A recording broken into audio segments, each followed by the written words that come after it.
Саламатсыңдар ма студенттер? Бүгінгі сабағымызды бастаймыз. Ашық сабағымыз. Сабаққа дайынсыңдар ма? Көңіл күйлерің қандай, жақсы ма? Өте жақсы. Бүгінгі сабағымыздың тақырыбы машина жұмыстарын орындау, біріктіру тігістері, жұмыс кезіндегі сақталатын ережелер. Сабақтың мақсаты студенттерге технологиялық реттілік пен техникалық қауіпсіздік ережелерді сақтай отырып, машина тігістерін іс жүзінде тігіп көрсетіп үйрету. Күтілетін нәтиже студенттер машина тігіс түрлерін ажырата біледі, біріктіруші тігіс түрлерін қолдануын меңгереді, тігіс түрлеріне қолданатын талаптарды орындайды, техникалық қауіпсіздік ережелерді сақтайды. Бүгінгі біздің сабақтың барысы студенттер 4 орталық бойынша жұмыс жасайтын болады. Бірінші пікір алмасы орталығы, ой қосау, үй тапсырмасы. Екінші ғылым орталығы біледі, жаңа сабақ. Үшінші еңбек орталығы үйренеді, сарамандық жұмыс. Төртінші нәтиже орталығы меңгереді. Бізде бірінші пікір алмасы орталығы, ой қозғау, үй тапсырмасының сұрақтарына дайындалып отырыңдар қыздар. Бірінші сұрақ. Машина тігістерінің сапасына не әсер етеді? Кім айтады екен? Ләйла айтады. Машина тігістерінің сапасына асты-қостың жүктердің дұрыс өткізілуі әсер етеді. Дұрыс, отыралы, рахмет. Келесі екінші сұрақ. Көктеу тігісін көрсет және түсіндір. Келе ғой. Сәлима. Көктеу тігісін өзің өңдедің, е? Қалай өңдедің, соны түсіндір. Көктеу тігісі машина жұмысына дейінгі уақытша тігіс. Оны бір қанат жіппен және ашық түсті жіппен тігеді. Және де оң жақ беттерін беттестіріп, қиықтарын теңестіріп, 0,5-0,7 см аралығында тігеді. Дұрыс, отыралы, рахмет. Келесі. Инемен жұмыс кезінде қауіпсіздік ережені кім айтады? Диана айтады. Инемен жұмыс істеген кездегі қауіпсіздік ережелері: инені арнайы шаға қадау керек, инені ауызға және киімге қыстыруға болмайды, қалың матамен жұмыс жасаған кезде қолға болмақ деу керек. Дұрыс, отыралы. Келесі сұрақ. Жапсыра көктеу тігісін көрсет және түсіндір. Алтынай, келе ғой. Жапсыра көктеу тігісі, қалай өңдедің? Жапсыра көктеу тігісі. Жапсырма қалталарды иніштерді негізге бөлікке жапсырып тіккенде жапсырма тігіс бойынша өңделеді. Дұрыс, көктеу тігісі, жапсырма көктеу тігісі. Келесі, қайшымен жұмыс кезінде қауіпсіздік ережені кім айтады? Кәнке айтауын. Қайшымен жұмыс барысында қайшыны ашық қалдыруға болмайды, және де оны арнайы қорапшада сақтау қажет. Келесі адамға сақиналы сабынмен ұсыну қажет. Отыралы, рахмет. Келесі, тігін машинада жұмыс кезінде қауіпсіздік ережені кім айтады? Қыздар? Гүлдана айтауын. Тігін машинада арнайы киім киіп алу керек, және инемен тұспа-тұс отыру керек. Жарық сол жақтан немесе алдынан түсу керек, және үстел үстінде артық зат болмау керек. Дұрыс, отыралы. Келесі сұрақ, торлау тігісін көрсет және түсіндір. Торлау тігісі бойынша келе ғой, отырама. Қол жұмысы, сендердің орнына жатқандарың. Торлау тігісін. Торлау жұмысы негізі көп жағдайда үй жағдайында қолданылады. Ол киімді сетінеп кетуден сақтайды. Сетінеуден сақтайды, және оны суға қарай тігіледі. Дұрыс, отырауын. Рахмет. Келесі, үтікпен жұмыс кезінде қауіпсіздік ережені кім айтады? Айта ғой, Айжамал. Алдымен үтікті тоққа қосылыс бұрын маусымдарын тексеріп аламыз, және де үтікті мата түріне қарай қыздырамыз, бұйымды оннан солға қарай үтіктейміз, және дымқыл қолмен үтікті тоққа қоспаймыз. Дұрыс, отырауын. Үй тапсырмасының сұрақтарына барлық қыздар жауап бердіңдер, рахмет. Келесі бізде ғылым орталығы біледі, жаңа сабақ. Енді дәптерлерімізді ашамыз, бүгінгі күнді жазып, тақырыпты жазамыз. Машина жұмыстарын орындау, біріктіруші тігістер, жұмыс кезіндегі сақталатын ережелер. Тігін бұйымдарының негізгі бөлшектерін біріктіру құралы машиналық тігістер болып табылады. Тігістерді орындауға қойылатын техникалық талаптар модельге техникалық сипаттамалар бергенде немесе басқа нормативтік техникалық құжаттамаларда беріледі. Тігістердің қолдануына, бөлшектердің орналасуына байланысты машиналық тігістер біріктіруші тігістер, шеттік тігістер, әрлеуіш тігістер болып бөлінеді. Жазып алыңдар. Біріктіруші тігістердің түрлеріне келесілер жатады. Сырып тігу, бастыра тігу, жапсырмалы және ақ жаймалық. Мына жерде біріктіруші тігістер. Сырып тігу, бастырып тігу, жапсырмалы, ақ жаймалық. Мысалы, сырып тігу тігісінің өзі бірнеше түрде өңделеді екен. Айыра тіктеу, жатқыза тіктеу, айыра тігу. Енді бастырып тігу тігісі ашық қимамен, жабық қимамен. Жапсырмалы тігіс ашық қимамен, жабық қимамен. Және ақ жаймалық тігіс қайырып тігілген, қос тігіс және сыдырмалы тігістер. Мен қазір сендерге технологиялық осы тігістерді өңдеу барысында технологиялық нұсқау карта бойынша түсіндіретін боламын. Бірінші сырып тігу тігісі, мына жерде бөлшектердің бүйір қиықтарын, иық, жең қиықтарын біріктіруде қолданады. Тігіс ені 1 сантиметр. Сетінейтін маталарда 1,5 сантиметр болады екен. Мына жерде суреті осылай өңделіп тігіледі және қолданылатын құрал жабдықтар. Мысалы, сырып тігу тігісі, міне 2 бөлшекті оң беттерін беттестіреміз, қиықтарын теңестіреміз, тігіс енін белгілеп аламыз да осы жерде, және линейкамен сызып аламыз. Бұл жерде түйреуіштерді түйреу арқылы машинада бірден сырып тігуге болады. Және сырып тігу тігісі айырып деген міне ашық үтіктеледі, және жатқызылып бір жаққа, және сыртынан сәндік тігіс өңдеуге болады. Келесі бізде бастырып тігу тігісі 2 бөлшекті тігіс ені жеңіл киімдерде 0,7-1 сантиметр қашықтықта болады екен. Бөлшек қиындысынан 0,5 сантиметр сырт тігеді. Бөлшектерді бір жаққа қарай жатқызып, тігіс қиықтарының кішісіне қарай бүктейді және сәндік тігіс жүргізеді. Бұл жерде де сәндік тігіс жүргізеді екен. Әже суреті көрсетілген сендерге және қажетті қолданылатын құрал жабдықтар. Келесі бізде жапсырып тігу тігісі, жабық қиықты жапсырма тігіс. Бұл жерде 2 қиындыны, мысалы, үлкен негізгі бөлшекке, кішкене бөлшектерді, мысалы, қалталарды жапсырып тігуге болады екен. Келесі ақ жаймалық тігістер. Бұл жерде сыдырмалы тігіс. 2 бөлшекті қайырып тігіп, тігіс ені 0,1-0,2 сантиметрде, ара қашықтығы 0,5 сантиметрде екінші қатар тігіс тігуге болады екен. Бұл ақ жаймалық тігістер арнайы киімдерде қолданылады.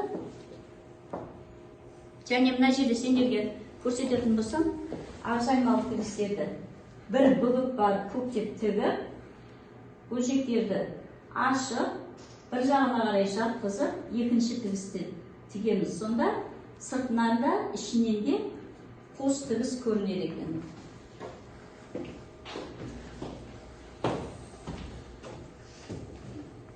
Келесі, осы технологиялық нұсқау картаны сендерге қазір таратып беремін.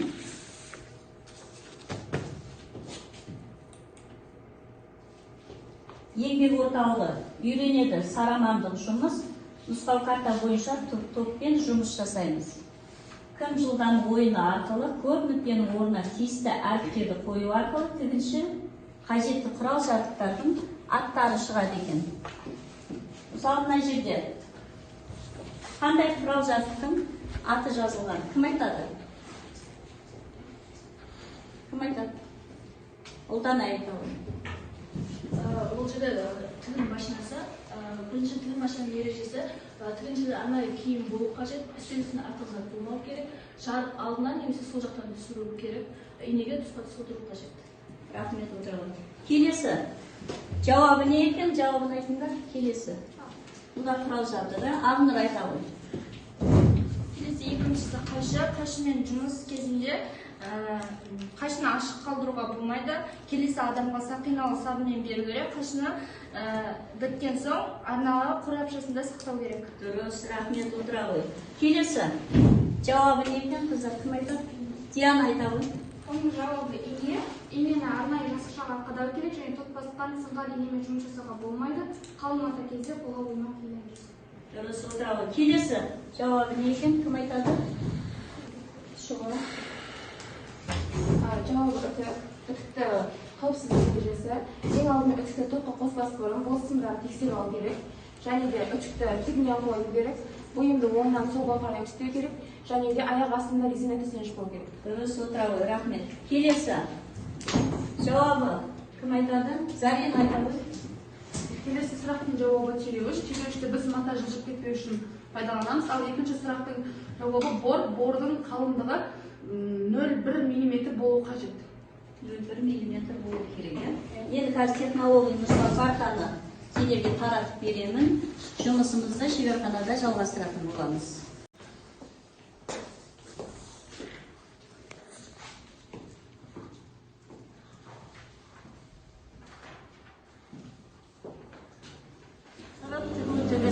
Екі бөлшекті оң беттер беттестіреміз және тігіс енін белгілеп аламыз да линейкамен бормен сызып шығамыз. Бұл жерде мысалы бұндай тігістерді көктемей-ақ түйреуіштерді түйреу арқылы бірден сырт тігуге болады. Түйреуіштерді түйреу арқылы бірден сырт тігеміз. Енді тігістің басында бекітпе тігіс береміз. Түйреуішке келгенде инені абайлап өткіземіз түйреуіштен.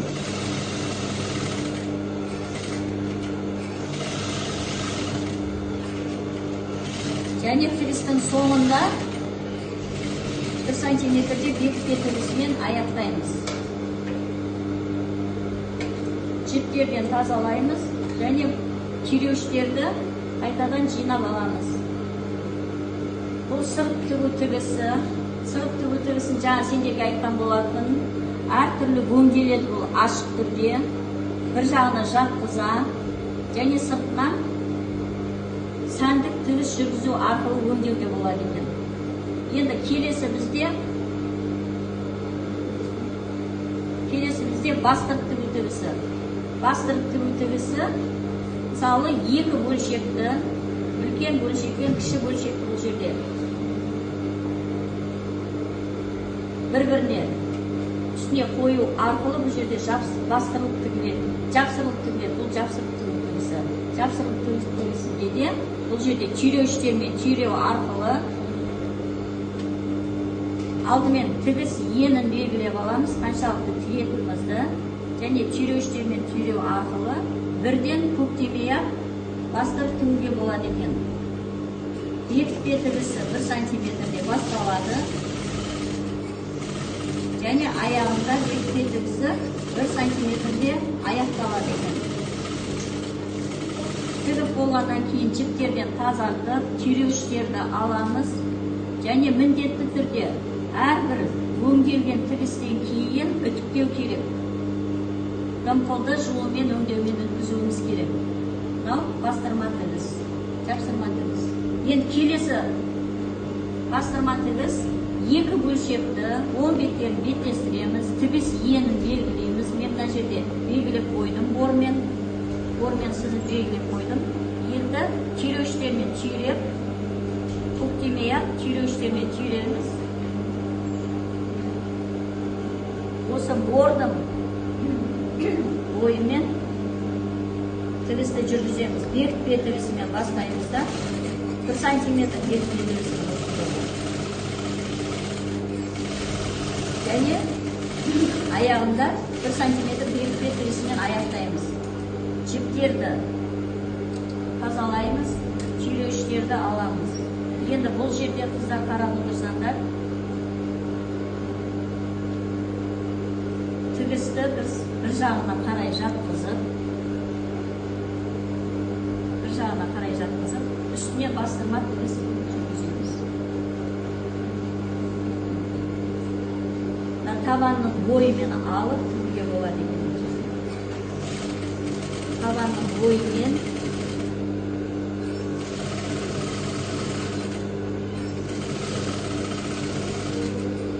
әрбір тігіс өңделгеннен кейін міндетті түрде үтіктеу керек. тігісі бізде ақжайма тігісі. Ақжайма тігісі бұл күрделі тігіс болғандықтан сендерге оңай болу үшін алдымен тігіс енін белгілеп сызып аламыз. Осы боймен біз көктеп тігіп аламыз. Қайырып тігіп, бұл жерде қайырып тігу тігісі де. Көктеу тігісін ақ шылжықпен тігеміз. Көктеу тігісін тігіп аламыз. Әрбір жұмыста қауіпсіздік ережелер сақтап отыруымыз керек. Қол жұмысы кезінде майысқан, көп басқан инемен жұмыс жасауға болмайды. Инені арнайы жастықшаға қадап қою керек. Көктеп болғаннан кейін осы бүгілген жерді біз қайтадан бөлшекті ашамыз. Екі бөлшекті ашып отырып бірден машинада осы көктеген тігістің жанынан жүргіземіз.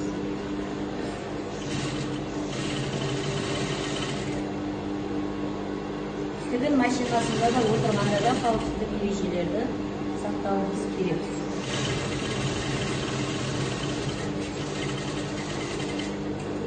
Көктеу жібін әрбір 5-6 сантиметрде сөгіп алып тастаймыз. Осындай түйреуіштермен сөгіп алуымызға болады.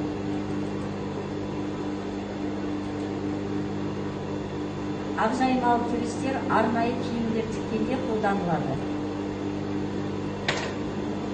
Әрбір көктеу жібін суырып алып тастаймыз.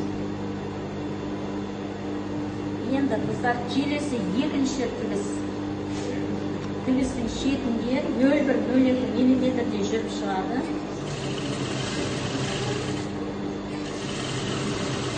Тігіс басталғанда және аяқталғанда екпе тігісімен аяқтап отырамыз. Мына қарасаңдар, арнайы киімдерде. Бұл тігіс өте күрделі тігіс. Ақжаймаларда арнайы киімдерде қолданылады. Бұл тігіс екі жағынан да көрініп тұрады. Екі қатар тігіс. Енді осы жұмыстарды қазір бұл жерде жалғастыратын боламыз. Әрбір операцияларды.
Енді төртінші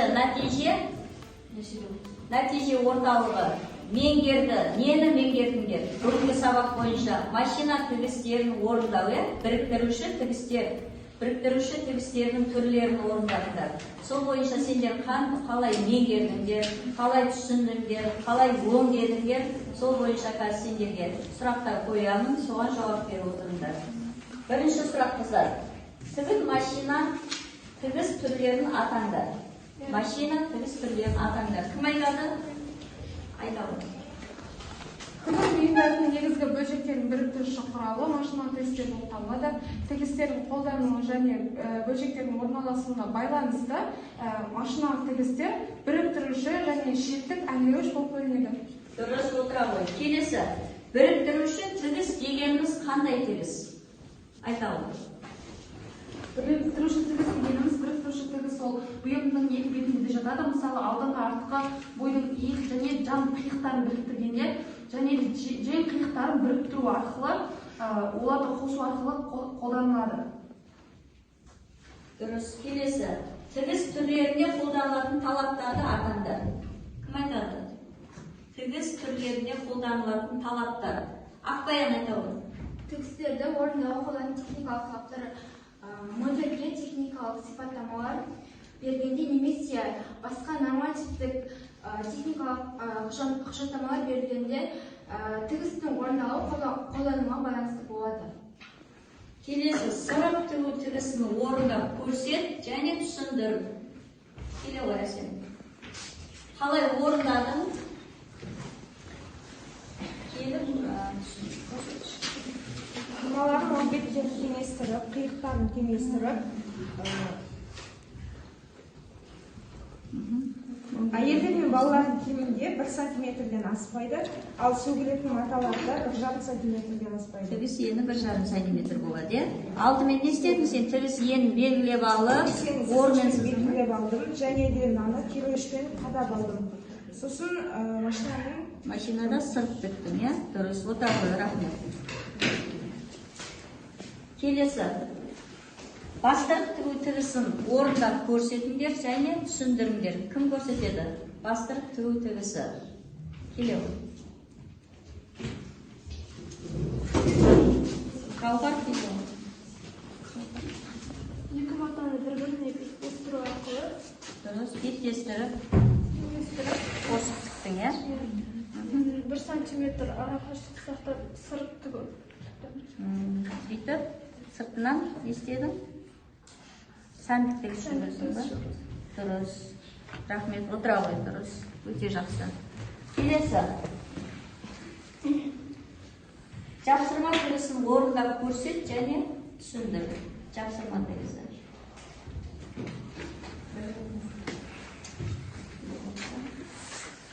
Қиындыны теңестіріп, Жапсырма тігістер, иә, бұл, иә? жасыма тігісте, қиындыны теңестіріп, ені жеті 0,5-0,7 сантиметр Бүгіп, бастырып шықтың, иә, үстінен, иә? Бұл қандай киімдерде қолданады екен? Қандай киімдерде қолданамыз? Жапсырма қалталарда, иә? Үстінен сәндік тігіс жүргіземіз. Иә, сәндік тігіс жүргізген кезде қолданады екенбіз. Отыра ғой, рахмет. Ақжаймалы тігістерді орындап көрсет және түсіндір. Кім айтады кәдімгі қыздар? Шұғылар, келе ғой.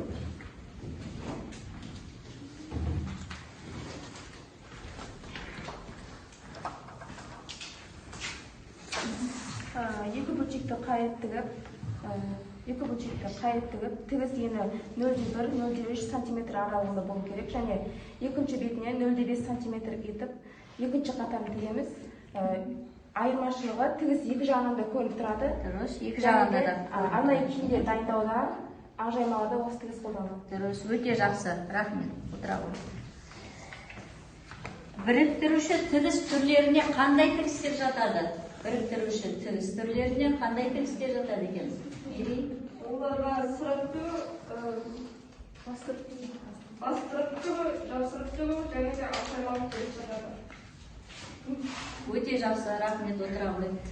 Қыздар, бүгінгі сабақты қорыту мақсатында бізде тігін шеберханадағы қауіпсіздік ережені сақтайды 20 балл, біріктіруші тігіс түрлерін ажырата біледі 20 балл, біріктіруші тігіс түрлерін өңдей біледі 20 балл, тігіс түрлеріне қолданатын талаптарды орындайды 20 балл, машина тігіс түрлерін біледі, бұлда да 20 балл.